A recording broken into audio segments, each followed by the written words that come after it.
E o plenário do Supremo deve analisar hoje o prazo de inelegibilidade após a condenação de um candidato. A consultora jurídica da TV Justiça, Gisele Reis, está aqui no estúdio e vai conversar com a gente a respeito desse assunto da sessão de logo mais no Supremo Tribunal Federal.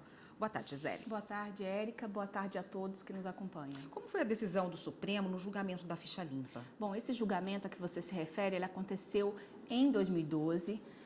Foi um julgamento que foi por maioria e um julgamento conjunto, inclusive. Na oportunidade foram 3 ações, 2 ações declaratórias de constitucionalidade e uma ação declaratória de inconstitucionalidade.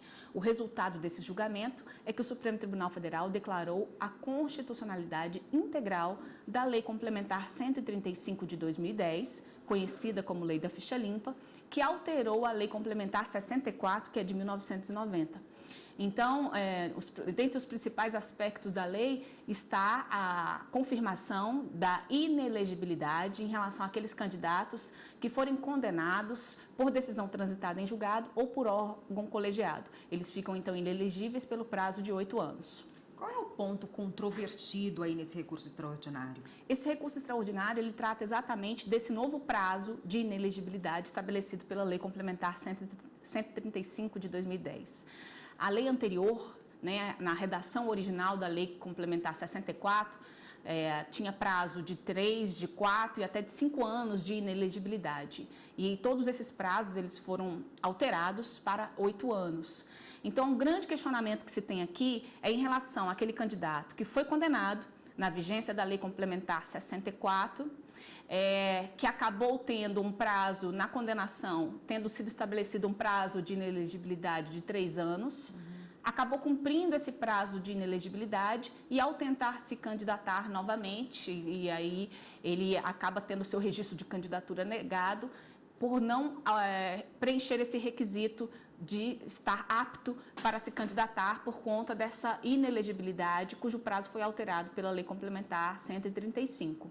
Então, o que está sendo questionado é se esse novo prazo de 8 anos, ele pode ser aplicado a situações pretéritas, a fatos anteriores, em especial naqueles casos que já houve condenação transitada em julgado, estabelecendo um prazo diferente, um prazo de 3 anos, um prazo de 4 anos.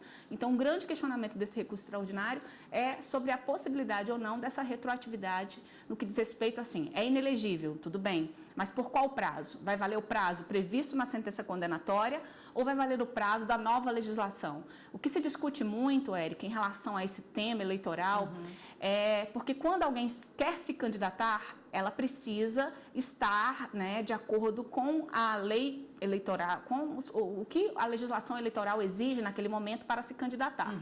Então, tanto a Constituição Federal quanto leis especiais eleitorais tratam desses requisitos para ser eleito, para se candidatar. E o que se discute é exatamente sobre esses critérios, A partir do momento em que se tem uma lei que prevê que para se eleger é preciso cumprir determinadas condições e não ser inelegível. Então, esse aspecto da inelegibilidade está sendo discutido neste recurso extraordinário com repercussão geral reconhecida. Ele é o primeiro item da pauta. Em que sentido foi a decisão do TSE? O Tribunal Superior Eleitoral ele tem decidido que esses prazos devem ser respeitados de acordo com a atual legislação. Ou seja, o prazo que vale é o de 8 anos. Não se considera mais aquele prazo anterior de 3, 4 ou 5 anos, por entender que esses requisitos, para se ser eleito, eles devem ser confirmados no momento em que o candidato, se manifesta interesse em concorrer às eleições. Então, é a partir daquele momento que se verifica essas condições e o fato de considerar o prazo de 8 anos, isso não configuraria ofensa à segurança jurídica, à coisa julgada, e é dentro dessa linha de raciocínio, que o Tribunal Superior Eleitoral tem indeferido, inclusive, registros de candidatura, quando o candidato acaba em situações como essa que nós estamos explicando. Tá ótimo, Gisele. A gente volta então no próximo bloco para falar dos demais assuntos que estão na pauta do Supremo hoje. Até lá. Só um minutinho.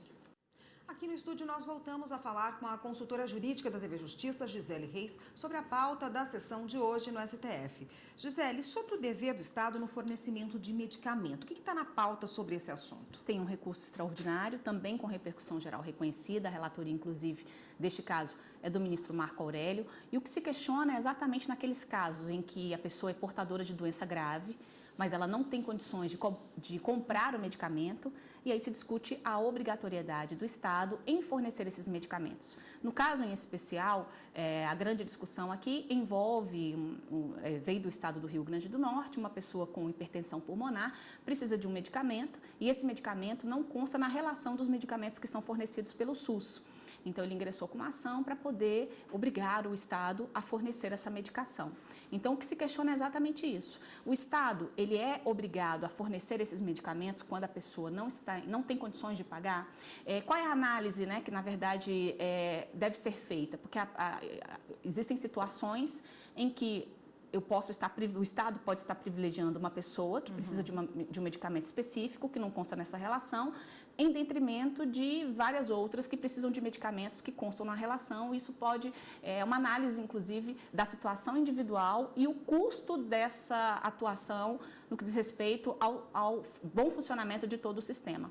Então, os ministros devem decidir se existe esse direito, né, do cidadão de receber essa medicação quando ele está nessa situação de hipossuficiência e quando esse medicamento ele já não consta nessa lista prevista do Sistema Único de Saúde. E o que o Supremo já decidiu em relação à saúde? Esse tema saúde ele é recorrente aqui na Suprema Corte, não é a primeira vez que o Supremo, na verdade, se debruça sobre essa temática. Nós tivemos um julgamento recente, inclusive, que tratou exatamente da questão da responsabilidade dos entes públicos no que diz respeito à assistência à saúde.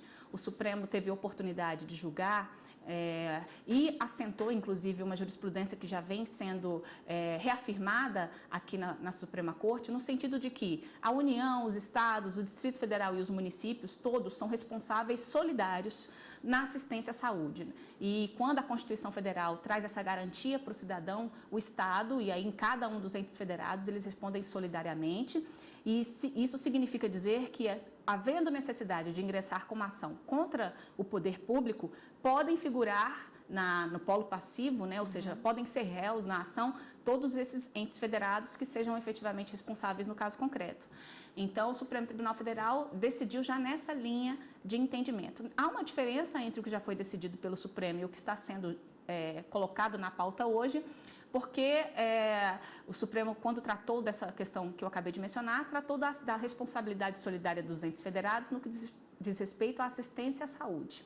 E no recurso extraordinário de hoje, o que nós temos é a responsabilidade pelo fornecimento de medicamentos à pessoa carente que não tem em situações em que o medicamento não está na lista daqueles que são fornecidos pelo Sistema Único de Saúde. Bom, Gisele, a respeito da proposta de súmula vinculante, o que ela pretende nesse caso? É interessante porque realmente tem duas propostas de súmulas vinculantes na pauta e uma delas é a proposta de súmula vinculante 4, que trata exatamente desse tema que nós acabamos de mencionar.